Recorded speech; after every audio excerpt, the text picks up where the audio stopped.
Veja como o apóstolo João escreveu: o mundo, tudo que tem nele, é contra Deus. Ele diz assim no texto, né? Nada que é deste mundo vem do Pai.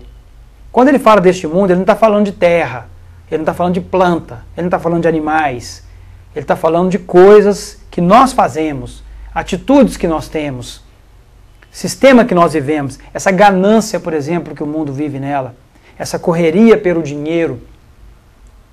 De forma alguma, isso provém de Deus. Então, no programa de hoje, eu quero me deter nesses dois obstáculos. No programa de amanhã eu vou falar mais dois, e no programa de quarta-feira, mais um, porque afinal de contas, no dia 31 é feriado, me parece que a TV ela não transmitirá o programa no dia 31.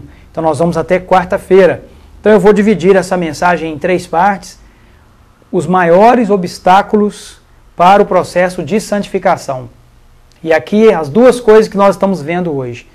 A nossa própria carne, o que ela pede, os desejos que ela tem, a maldade que existe dentro de cada um de nós, é um grande obstáculo.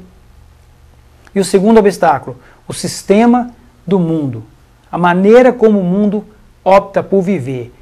Frases como, por exemplo, não tem nada a ver. Isso não tem nada a ver.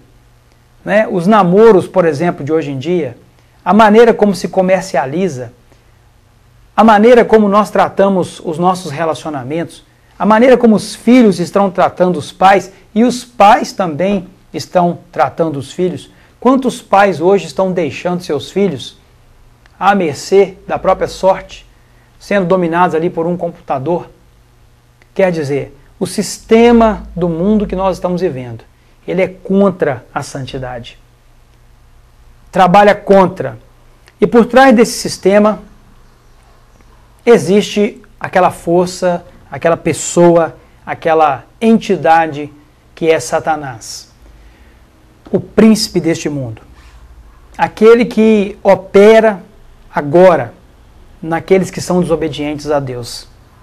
Satanás, ele faz tudo para que nós possamos ter os nossos olhos cheios da ganância, termos a soberba da vida, né?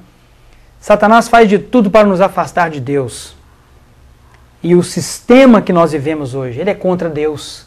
Veja a dificuldade que a igreja tem para se reunir. Quantas vezes você vai à igreja? A maioria dos brasileiros vai uma vez por semana à igreja. Ou seja, dedica todo o tempo que tem para as outras coisas e a igreja fica lá no finalzinho. E tem gente que vai na reunião que tem mais cedo, 7 horas da manhã, de 7 às 8, para fazer o quê? Para ficar o dia inteiro livre. É como se fosse assim um desencargo de consciência. Por quê? Tem tanta coisa para fazer, né? Tem tanta opção. Aliás, hoje em dia tem tanta opção de lazer, tanta opção de prazer. Veja a nossa cidade de Caratinga mesmo. É tanta festa, é tanta opção, tanta coisa. E a igreja vai ficando lá no cantinho. A vida espiritual, então, nem se fala. Qual é o tempo que você tem para orar? Ah, pastor, orar, eu tenho que trabalhar, eu tenho que levantar cedo, eu tenho que deitar tarde. Tem gente fazendo 3 turnos, trabalhando de dia, fazendo faculdade à noite, estudando de madrugada, e não tira ali um tempinho para se consagrar a Deus. Ou seja, o sistema desse mundo vai absorvendo a pessoa e vai colocando a pessoa contra o processo de santificação. Mas o grande problema disso é qual? É que sem santificação ninguém verá a Deus. Então nós precisamos rever o nosso posicionamento se nós queremos ter vida eterna. A grande questão é essa, porque a maioria das pessoas também não está muito preocupada com vida eterna, não é, gente? Do jeito que as pessoas estão vivendo no sistema desse mundo, dando vazão à sua carne, que são os dois inimigos principais, as pessoas hoje estão satisfazendo a sua própria necessidade, o seu próprio desejo, não estão nem um pouco preocupados com vida eterna. Então está aqui o alerta desse pregador. Se você pretende passar a eternidade com Deus, não pense que Deus vai receber a pessoa de qualquer jeito lá não, tá? Só vai receber em santificação. Ah, mas você não é perfeito. Não, não estou discutindo isso. Você não é perfeito. Mas você precisa aceitar a santificação que vem de Deus na sua vida e ter também as ações santificadoras na sua vida. Ou seja, pela fé eu recebo e pela fé eu ponho em prática o processo de santificação. Então, os dois maiores inimigos que nós estamos vendo.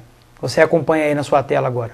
Primeiro inimigo mortal mesmo da santificação é a nossa natureza pecaminosa. E o segundo obstáculo, o sistema de vida deste mundo. Nós precisamos vencer essas duas coisas. Em uma mensagem posterior, na semana que vem, eu vou falar sobre as forças que Deus nos dá para vencermos a natureza pecaminosa, vencermos também o sistema desse mundo e vencermos os outros 3 obstáculos que nós temos para uma vida de santificação. Você precisa aceitar esse processo na sua vida. Nós precisamos de santidade, porque sem santidade ninguém verá a Deus. E com santidade nós podemos receber o melhor de Deus para as nossas vidas. Amém? Nós vamos voltar em instantes com a oração de hoje.